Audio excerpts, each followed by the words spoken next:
I wanted to say a little more about the youth counselor thing. I have a guy friends. We go on trips every year, and we're all in our 40s, so it's like a bunch of middle-aged men going out somewhere. We went to Mexico last year in October, and at one of the times we were having a meal together, and we just shared and talk about stuff. One of the guys in this group, he used to go to church and walk with God. We were neighbors, really good friends, and he doesn't anymore. And he shared something to me that, to this group of guys, there's 5 of us, we all went to high school together. He said something, he's like, I wish when I was in high school, in college, that I had someone older whom I could have looked up to and who could have watched out for me, and who I could talk to about difficult things, including especially sexuality, because there was just a lostness to my early 20s and late adolescence.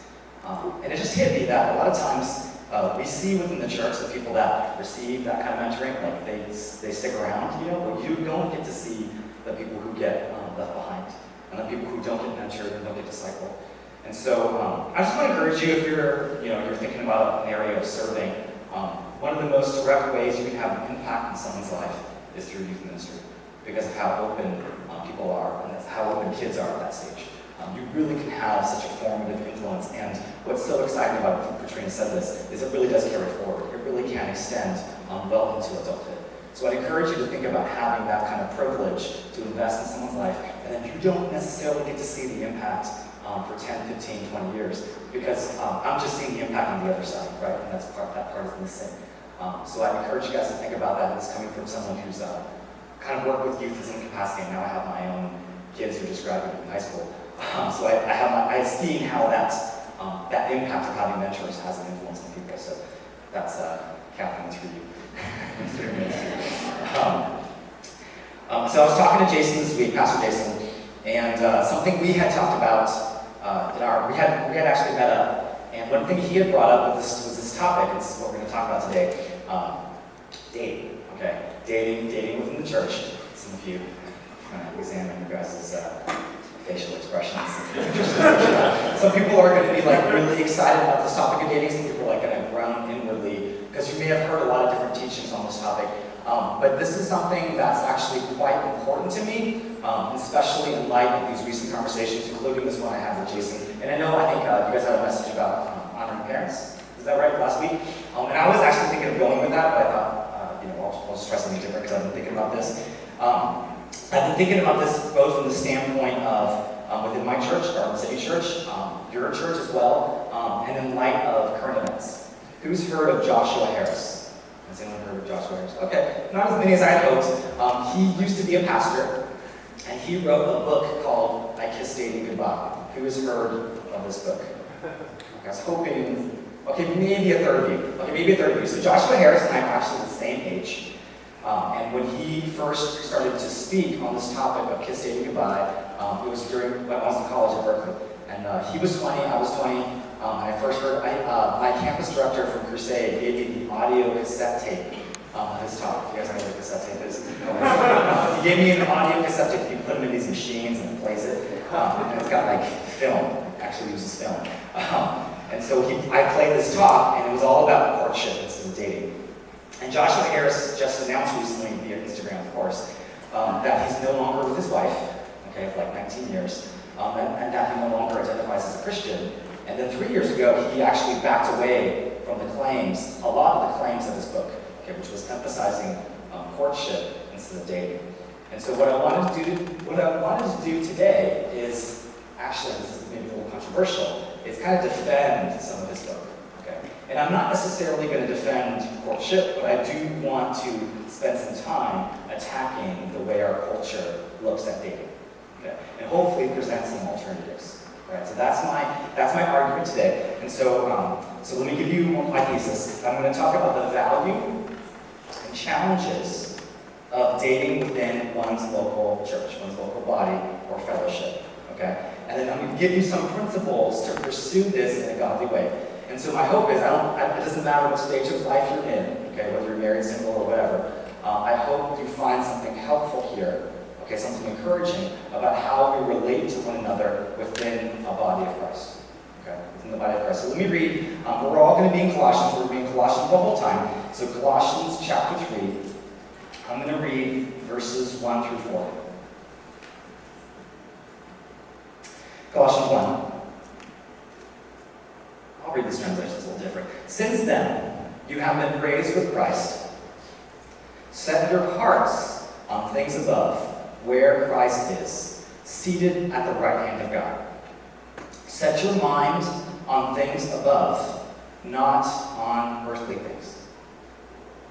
For you died, and your life is now hidden with Christ in God. When Christ, who is your life, appears, then you also will appear with him in glory. Say yes, stay there, thank you. So the first thing you'll notice in this passage is this idea that you have been raised with Christ. So we have each been given a new identity. And that identity, the source of that identity does not come from earth. Okay, it does not come from earth, it comes from heaven. Therefore, the goals and perspective and worldview by which you conduct your life are based on above, not on earth. Okay? And so everything that I talk about in this message is meant to reflect a spiritual perspective and not an earthly one. Okay? Because dating, hopefully this is not news, dating actually doesn't appear in the Bible. Okay, so what everyone wants to tell you about dating, if they say it comes from the Bible, just be a little suspicious, including of me. Okay, be suspicious of what I'm saying, to be skeptical. Because the Bible does not directly address this topic. Okay? However, the Bible does offer principles of how we conduct our life. Okay? And so what I'm going to share is principles that hopefully are from spiritual, not earthly perspective. And so on that note, let me give you some critiques, if I can say, of his book. In that book, I Kissed Dating Goodbye, which I read, 15, 20 years ago, one of the things that he's doing in that book is offering a script for courtship. Okay? What's another word for script? I'm really asking, what's a script?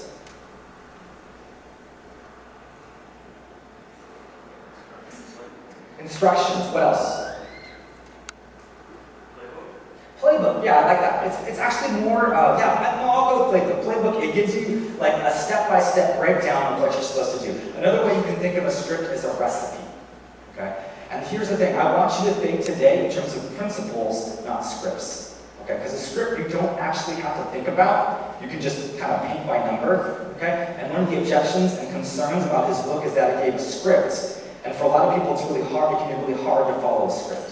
And so I want you to think today in terms of principles, and I think that's really important because in most of your context, a script won't work. Okay? I try to follow the principles of, or the script of courtship early on in my relationship with my now wife, and I also preached that as part of being a youth counselor. But I quickly realized it only works in certain contexts. Like a recipe, it doesn't happen. Here's the other thing about a recipe or a script. It has a defined outcome. Okay? You do this, and then this results. Okay? And you look for that defined outcome. And what I hope today is when I offer you principles, it does not guarantee an outcome. Okay? So sometimes people do a script thinking that they're going to find the mate of their life, right? And I want to say that that's great, that happens, but it's not guaranteed, right? So I want you to think in terms of principles. The other thing about principles and not scripts is that often when a script doesn't work out, you can blame the script or your circumstance. Does that make sense? You can have something to blame. Actually, the thing with principles is they don't guarantee you an outcome, and you kind of have to realize some of the blame might be with you. Okay? Some of the responsibility goes to you when it comes to principles. Okay? And of course, there's factors outside of your control as well. And so we're going to focus on principles, not scripts. We're also going to focus on learning rather than outcomes. Right? I said that there's often we look for a guaranteed outcome. For example, one of the aspects that Joshua Harris was critiqued about is that if you save yourself from any kind of extramarital sex, premarital sex, for instance, then when you have sex within marriage, it's going to be mind-blowing. It is going to be the best sex. It's just absolutely incredible, right? And I don't actually remember that explicitly being taught, but there is an implicit sense of that. And let's just tell you, that's kind of a lot, okay? Sex in marriage can be meh, okay? And again, I'm not saying that to like promise anything, like it's going to be meh for sure. Just know that sex is not everything. Okay, and we're going to talk about sex as we get into this talk as well, and some principles regarding sex. But just know that sometimes when someone promises that something's going to be amazing, you just have to be careful, because that sounds like a script, right? It sounds like a guaranteed outcome, and we're not dealing with guaranteed outcomes. Okay, so my prominent image is going to come from Colossians 3, 16 through 17. So if we can get that up there. Colossians 3, 16 through 17. I'm going to skip kind of to the end of this passage in Colossians and go perfect. Let the message of Christ dwell among you richly, as you teach and admonish one another with all wisdom through psalms, hymns, and songs from the Spirit, singing to God with gratitude in your hearts. And whatever you do, whether in word or deed, do it all in the name of the Lord Jesus, giving thanks to God the Father through him. Okay, so here's my metaphor. The title of today's message is called Merging Tracks. Okay, it's about this whole idea of a soundtrack. That each of you have your own kind of like soundtrack that's coming out of you. And when you're in a community, there's also a soundtrack. Okay? And if you look at verse 16, perfect. If you look at verse 16, there's this idea that there is absolutely a soundtrack that is part of the community of God. Within the body of Christ is a soundtrack. What's that soundtrack? Well, it says, admonish one another with all wisdom through psalms, hymns, and songs from the Spirit, singing to God with gratitude in your hearts. There is a soundtrack in the community of God, and that soundtrack involves psalms, hymns, and songs, just as we've just done. And not only do we sing those songs to God, but we are also meant to be singing them to each other. You see that? Admonish one another. There is a mutual encouragement element to the soundtracks that come out of each of us. Okay? And so my points today are to value the sibling soundtrack. Number 2, to be honest about your soundtrack. And then number 3, to recognize that the merging of soundtracks involves acceptance and forgiveness. And I'll go through each of those. Okay, so how do I think about this image? How many of you have been to a junior high or high school dance? Okay, a wedding with dancing. Okay, hopefully all of you. Hopefully this is all of you. And I want you to notice that, oftentimes when you have a dance, there's like different phases of the dance, right? Usually in the first phase of a dance for a wedding, there's the fast songs. Right, and the fast songs is where everyone dances in a circle, right? You kind of look at each other, it's kind of awkward, and it's not 1-for-1, right? It's not 1-to-1. And then at some point during the dance, and this is probably not, I don't think this happens at junior high dances. I'm not sure. It's been a while since I've been at junior high dance. My kids are homeschooled, so don't know how it's like. But at some point, there's a transition into the slow songs. Okay, right? The soundtrack changes, and what happens when the soundtrack changes? Okay, what happens when it goes to slow songs? What happens to the dance floor? Really ask me. What was that? Basically, like most people leave the floor, right? Most people kind of leave the floor, and you don't really dance in a circle anymore, because it's kind of weird to like slow dance in a circle, right? We don't do that, right? Sometimes you do, sometimes that does happen. But there's this transition, there's this implicit pressure that everyone who's a couple that's not on the dance floor needs to get on the dance floor, right? And then if you're not a couple, you need to get the heck off that floor as fast as possible, right? Do you guys understand that? Do we know what we're talking about here? But there's a transition. The soundtrack changes, and the whole atmosphere, the whole atmosphere of the room has changed, right? And so my argument today is that each of us have this soundtrack, this kind of culture or values or context that is kind of coming out of us, and we need to respect that soundtrack or appreciate that soundtrack. Okay? And so let me give you an example. For instance, when I enter this room, there's a soundtrack that's coming from me. Okay? And that soundtrack is Pastor. Okay? Pastor Fred, right? And so if I were to, and so it would be jarring if I said, hey Francis, do you want to go out Saturday night? That would be a little jarring, because I've got this kind of pastor soundtrack, but I just like switch tracks, you know what I mean, towards something different. Do you see what I'm saying? And so my argument here is that sometimes people don't realize the volume of the soundtrack there that's coming out of them. And part of why it's hard to date within the church is you're switching tracks, right? There's a whole switching element that goes on. Okay, so that's the metaphor. I'm going to be talking about, again, the first part of it is to value the sibling soundtrack. So that's my first point. Let's go to Colossians 3, 5:3. Okay, Colossians 3, 5:3. Put to death, therefore, whatever belongs to your earthly nature: sexual immorality, impurity, lust, evil desires, and greed, which is idolatry. Because of these, the wrath of God is coming. You used to walk in these ways in the life you once lived. But now, you must also rid yourselves of all such things as these: anger, rage, malice, slander, and filthy language from your lips. Let's go back to verse 5. Notice what it says: put to death what is earthly in you. You put to death what's earthly because you don't live by the earth's culture anymore. You live based on an otherworldly, a heavenly culture. Okay, notice the first thing he says is put to death sexual immorality, impurity, lust. Okay, those are all related in some way to sex. Now, a lot of people accuse Joshua Harris of being kind of the forefront of something called purity culture. And purity culture was all about saving yourself from premarital sex, and then what do they call it, promise rings and stuff like that. And that's become under attack recently in the evangelical culture. And yet, let's be real here. Let's be honest to what the text is saying. Impurity, that the prohibition against impurity is from the Bible. It's actually biblical in the way we conduct ourselves sexually. Okay? And so there are very good and important and vital aspects to being sexually pure. Okay? Now, it doesn't stop there. It also talks about greed and idolatry, right? Evil desires, greed, and idolatry. And then in verse 8, if you go to verse 8, it also talks about these certain negative emotions. If you go to verse 8, certain negative emotions like anger, for instance. Okay, yeah, anger, rage, malice, slander, and filthy language. So the way that you conduct yourself within relationships is extremely important. And so what would I say about that? We live in a culture of immediate gratification. Okay, immediate gratification. So what it means to focus on the earthly is to want immediate gratification, right? And that's this whole idea around sex. And so let me say a little bit more about sex. In my years as a pastor, what I've noticed is that the people that are most susceptible to sexual sin are those who experience some profound disconnection from the rest of the body.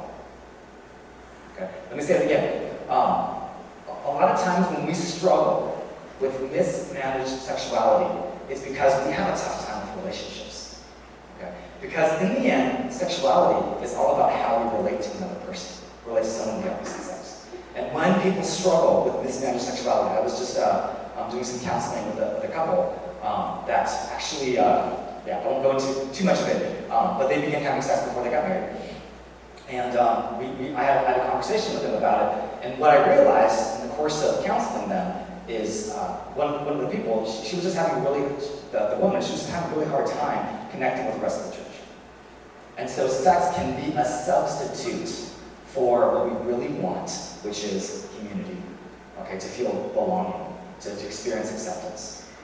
Okay. And I also want to recognize that men and women and each person approaches sex in different ways. Men often approach sex kind of as a sense of dominance, right? They approach it as a sense of dominance. And it's not so much about affection and intimacy, whereas women kind of see it through the lens of affection and intimacy. So people approach sex in very different ways, men and women, and yet at the end of it, there's always a relational component, there's a relational aspect to it.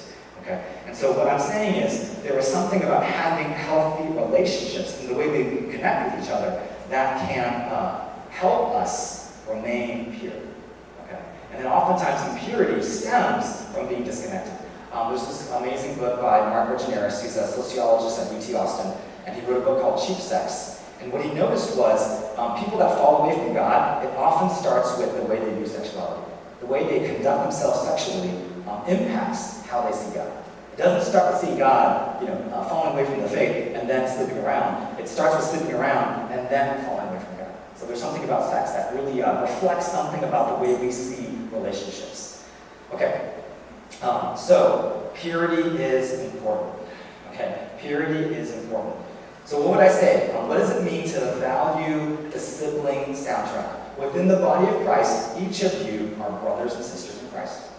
And to value that soundtrack means you give it weight, okay? It means you value the fact that you don't see, a lot of times what happens with the dating within the church, what makes it kind of corrupt, is that the culture of immediate gratification starts to permeate. Like, I want something from this other person, and because they don't give it to me, I'm upset, right? We call it being friend-zoned, right? The whole idea of being friend-zoned is that this friend zone is not a place anyone wants to be. Okay, it's a place of purgatory, if you will. Okay, it's a place of suffering and torment, right? And yet, if you think about it from a spiritual, heavenly perspective, that's actually the place we're meant to be. You're meant to be brother and sister together. That's our design, and that's what we will be in heaven. Okay? And so when I say to value that, it means to prioritize the fact that when we spend time together in a group or as brother and sister, the goal is not each of our immediate gratification. The goal is to be a mutually benefiting encouragement to each other. Does that make sense? Because our world says dating is something about gratification. This is totally, this is straight like Josh Harris type stuff. It's all about immediate gratification, but I want to tell you the context by which you pursue relationships, especially within the church, through and through, is to mutually edify one another. Okay? It's to be an encouragement to one another. Okay? And then I want to place tremendous value on that. Okay, so what does that look like practically speaking? Okay, a lot of people come to me, especially as they get to later in their 20s, and say, hey, it's so difficult for me to get to know people in the church, especially guys who complain, or actually women too. It's hard for me to get to know people in the church. I've had people who met, and I'll talk about online later, but people who've met online that are from the same church, but they never met each other in the same congregation. They met each other through an app, right? It's kind of weird, right? It's kind of strange, right? And so what would I say about that? Initiate time spent together in groups. Okay? Initiate time spent together in groups. There's something precious about being able to, as brother and sister, spend time in a group. Now, I recognize that there are a lot of constraints around that, especially as you get older. You don't necessarily, spending group time may feel kind of strange. Okay? So I recognize there are constraints around what that looks like. In college, for me, within Crusade, one big thing was going on group dates. Okay? Group dates was definitely part of our soundtrack. Okay, we had a soundtrack of guys, like a group of guys asking out a group of girls on a group date, right? How many of you, that's part of the culture of your Christian context, group dates? Zero. That's kind of what I expected. I actually pretty much expected that. And so I realized that's a different soundtrack. Okay, you have a different soundtrack. And so I used to say, oh yeah, just do group dates. It's really easy. But if that's not the soundtrack that you're coming from, that's really difficult. Okay, but I bet you guys do stuff together as a group, right? There is group stuff that you guys do together, whether it's going out to eat or stuff like that, right? So people are nodding their heads. Okay, you're afraid, just raise your hand, fine. But I imagine there are group events that you do. It's really, it's not hard to pay attention to people in this context. And again, I don't necessarily say pay attention from the standpoint of you're just evaluating them according to your dating criteria, okay? Although I recognize that fully happens. But I just mean being able to mutually edify one another. Okay. There is something really powerful about being able to start as friends and then switch track, which I'm going to talk to next. But I want you to place great emphasis on this idea of being siblings and what it means to be mutually benefiting one another. And by the way, I want to be careful not to make this a motivation, but also I would consider serving in another ministry. Right? Serving in a ministry with other people. Like, for instance, youth counseling. Right? Be a youth counselor. They said you get to know other people and you get to see someone in a different context. And I just want to place great value in being able to serve with another person. You really get to know someone in a way that the one-on-one context doesn't give you, right? Because in a one-on-one context, especially when my wife and I, when we were dating, we were long distance and we just had phone calls, right? It was so easy for me to pretend that I was interested in what she was saying, or I was actually interested in what she was saying, because I only had to do that about 2 hours a week. Do you know what I'm saying? I just give her my full attention for like 2 hours a week on the phone. And then by the time we were like in person, face to face, like she was like, man, Fred, sometimes you don't listen to me. Like you just kind of do your own thing. Because she saw like how I really was, like the rest of the 72 hours of the week, you know what I mean? But it was easy for me 2 hours a week to give her my full attention. Does that make sense? It's really important to be able to see someone in various contexts. And by the way, and this is a big part of my message, would you recognize that in marriage, most of what happens is super unromantic? Okay. Most of marriage is super unromantic. Can anyone say an amen to that? Most of marriage is super romantic, especially, yes, when you have kids, right? Especially when you have kids, like, romance just kind of dies for like decades. Let's just say 10 years. It just dies. Just go with that. Just think of it as a principle. Don't think of it as law. Think of it as a principle. Think of the spirit of what I'm saying. And so a lot of, especially when we talk about switching tracks, becoming a parent, you know what I mean? Becoming parents, your relationship will change, and it will be way more like a team and like brother and sister than it will be romantic. Okay, and that element will slowly come back, the romance. It's never the same, though. I just want to be real. It's never the same like it was before. But it changes and it deepens. But that brother-sister relationship is what undergirds, and that is the most satisfying aspect of my relationship with my wife, is the fact that we get to be a team together for the last 17, 18 years in raising our kids, right? And then once they leave, we're going to have to negotiate switching tracks again to figure out how we relate to each other just as like husband and wife without kids, right? But that whole idea of having to negotiate soundtracks, it's pretty important. Okay, so value the sibling soundtrack. And also crucify this romantic ideal. Do you think romance is like the biggest thing ever? Don't believe everything you hear from the secular soundtrack. Okay? Don't believe that stuff. That stuff's garbage. Okay? That stuff's garbage. Okay, second point. Be honest. Be honest about your soundtrack. Now let's read verse 9. Do not lie to each other, since you have taken off your old self with its practices, and have put on the new self, which is being renewed in knowledge in the image of its Creator. Here there is no Gentile or Jew, circumcised or uncircumcised, barbarian, Scythian, slave or free, but Christ is all and in all. Okay, let's go back to that first line in verse 9, was it? Do not lie to each other. So this is about honesty. I had a recent, not recent, it was probably about a year or two ago, where I visited a Bible study where I didn't know the people very well. You know, within my church, I didn't know the people very well. And we're talking about current events, and I made a comment. And I didn't realize it at the time, I was just expressing an opinion. But I made a comment that two people in the group, two women, found insensitive to women. And so what happened is I got reported, that's the right word. I got reported to the group leaders, and then the group leaders contacted me, and we had basically an intervention, right, where I sat down with these two women and the group leaders, and they, talked to me about their complaint. And what I realized is, and one of the things that the women said in their complaint against me was, hey, you know what, you're a pastor, and we hold you, we see you with these like great expectations around your behavior, and so for you to express that opinion, it just felt inconsistent. Okay? So in light of the soundtrack metaphor, what am I saying? I have this pastor soundtrack, and at that moment, I acted out of sync with it. I was not being honest with it. Okay? And so let's go back to the whole music metaphor. Everyone's fast dancing, you're all dancing in a circle, and let's say you're a woman, and some guy starts dancing in front of you. He breaks out of the circle and starts dancing close to you, like really close, right? And making strong eye contact and a lot of hip thrusts. trying to reach out to you and make touch you and stuff like that, right? That's out of sync. Okay. When I say out of sync, I mean there's a soundtrack that's coming out of him that's not consistent with everything else going on. Right? Do you guys understand what I'm saying here? And so it's not wrong to switch the soundtrack, but there needs to be some gentleness and there needs to be a transition. Okay? We need a transition to be able to get there. Okay? There's a transition and there's an honesty about that. And so when I look back at that, encounter with those two women, what I'm realizing is they did not see me as a friend. They only saw me as a pastor. And so, and this is challenging. Right? This is one of the blessings and curses of being a pastor, is that I have a really powerful soundtrack, right? This volume that's coming out of me. And if you're a pastor's kid, or you're a pastor, you recognize the volume of that soundtrack. You can't even help it. You know what I mean? You're just around people, they just sense it, right? When people find out I'm a pastor, they start like, well, I'm sorry about cursing, like earlier, right? I can see them typing that, you know what I mean? Like, I can visibly see that. And so you have to acknowledge that there's a soundtrack that comes out of each of us, and sometimes we're not aware of it. And so if you're a leader of the church, you have to recognize that there's a soundtrack that goes with it. And here's the reason why online dating is so much easier, is you've already agreed on the soundtrack, right?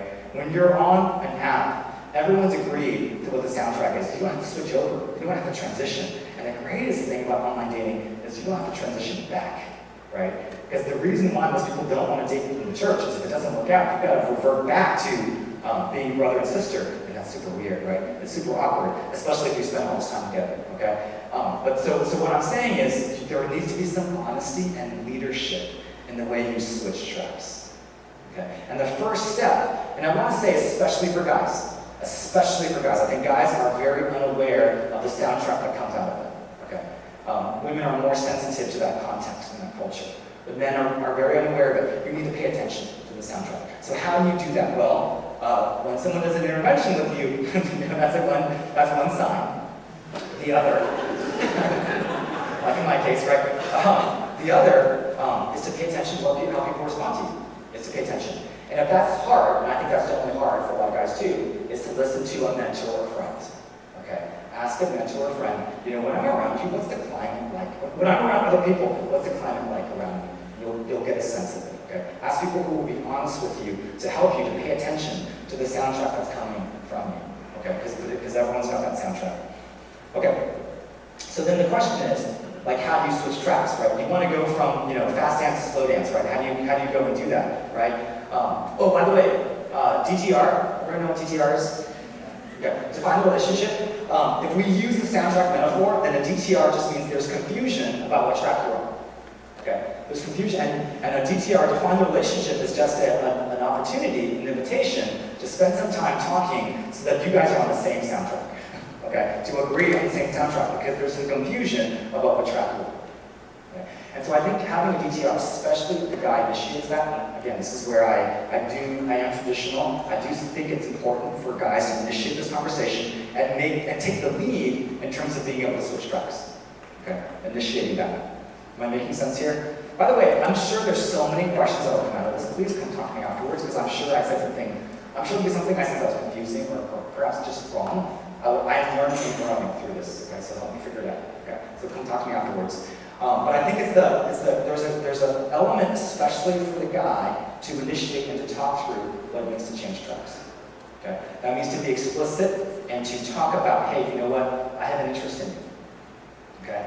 I'm interested in you, I'd like to explore a dating relationship and being exclusive, right? You can use language like that. I know it sounds super awkward, but I find that most guys don't want to do that. Okay? Why is it that guys don't want to do that?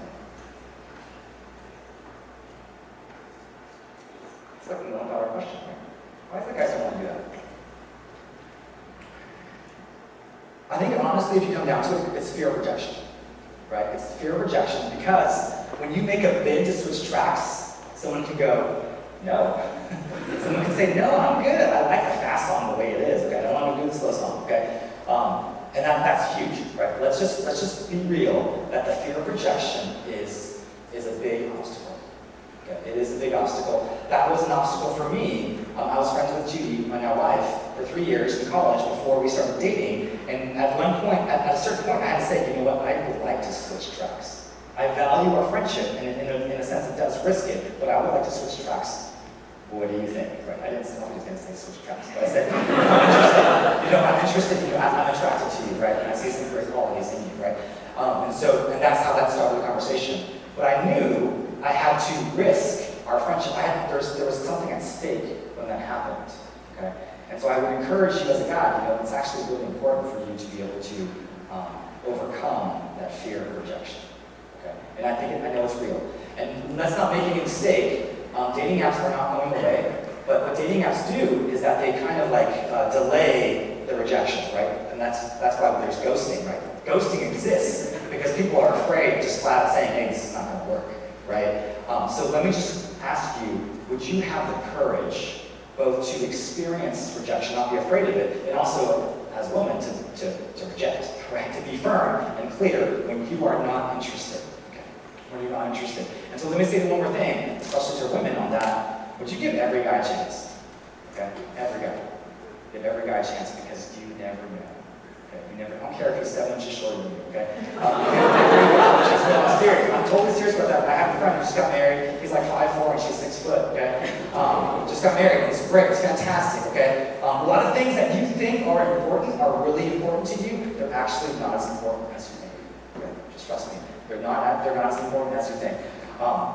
So give every guy a chance to but when you know that there is no chance, there's never going to be a chance, would you be clear and firm about that? Okay? Because a lot of women especially are comfort avoidant and don't want to let a guy down. But you're doing him a favor. You're saving him some time from having to waste energy on something that's never going to happen, right? So please be clear and firm about that. Okay. Last one, merging tracks. Last point.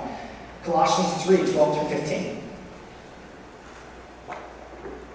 Therefore, as God's chosen people, holy and dearly loved, Clothe yourselves with compassion, kindness, humility, gentleness, and patience.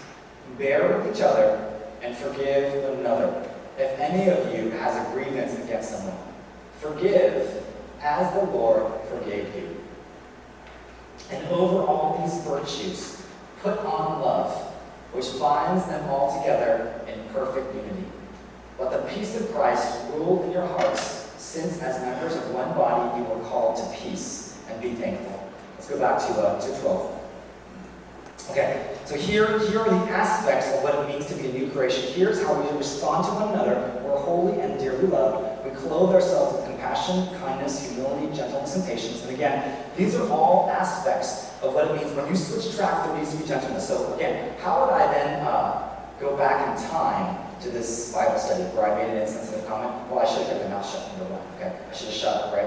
But I'm very grateful in that I do have friendships within the body where I can be fully myself. When I say fully myself, I mean where I can switch tracks. I mean I can just be a guy, a dude with opinions, and not just a pastor. Does that make sense? Because as I build trust with people, and I'm grateful for this in my church, there's guys in my church who are legitimately brothers.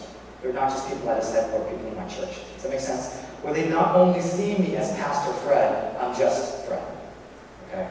And there's value in that. But what did it take? It took gentleness and patience and kindness and humility. It took bearing with one another and forgiving one another. It took time for me to develop that so that people could see, certain people, a close circle, could see me not just as a pastor, where I changed tracks, and also as a friend and as a brother.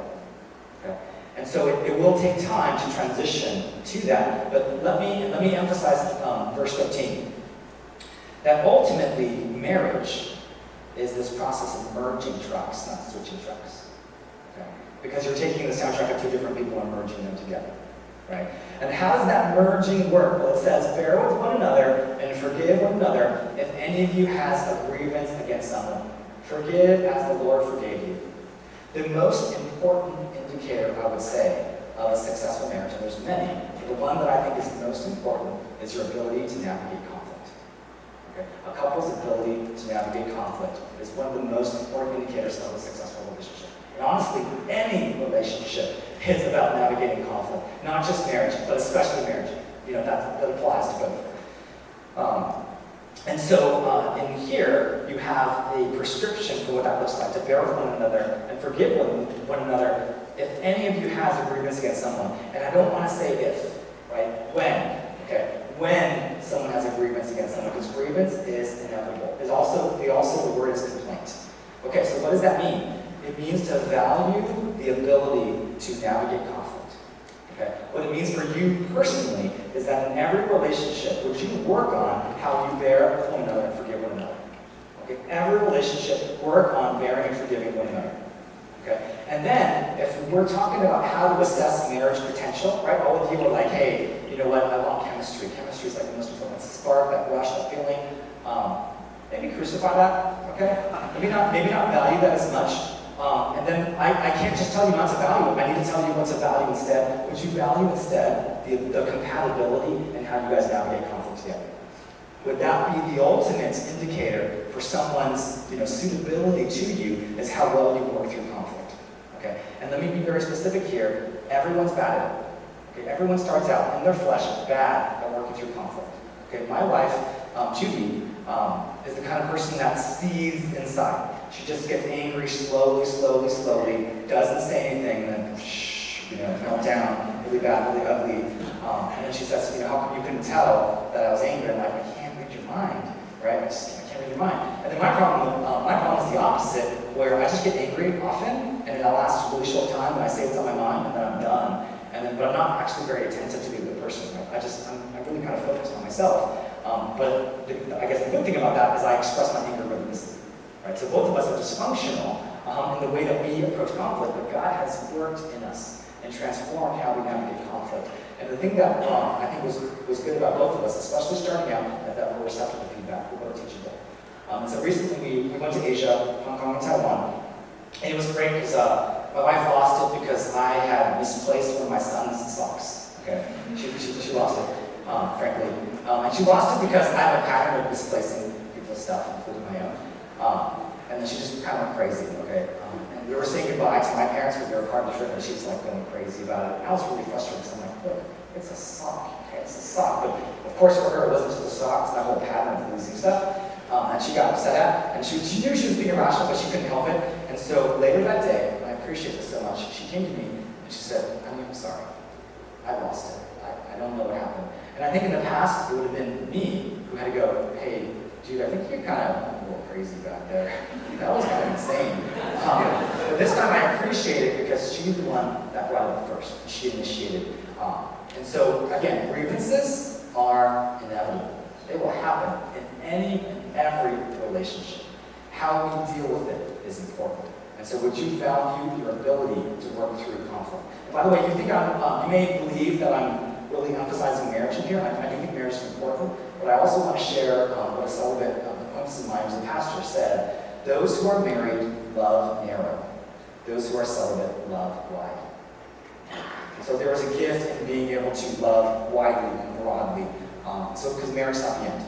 In every way, what we are giving is a picture of how Christ loved us. And so let me close with that. Ultimately, what relationships in the body are meant to do is to merge together, right? What we are meant to do is to merge together. Okay? All of our soundtracks are meant to merge together with Christ. So let me read, I think it's, let me go back to one of the verses in Colossians. I think it's verse 11. Here there is no Gentile or Jew, circumcised or uncircumcised, barbarian, Scythian, slave or free, but Christ is all and is in all. The ultimate merging of tracks is how Christ loved his body. Okay? That's reflected in the way that we get along with each other. So whether you're from a different ethnicity, whether there's something different about your body, whether there's something different about your social status, okay? It doesn't matter. Because in Christ, they're all merged together. From the one who forgave us all of our debts. So would we exemplify that in the way that we relate to another in the merging of tracks? Let's pray together.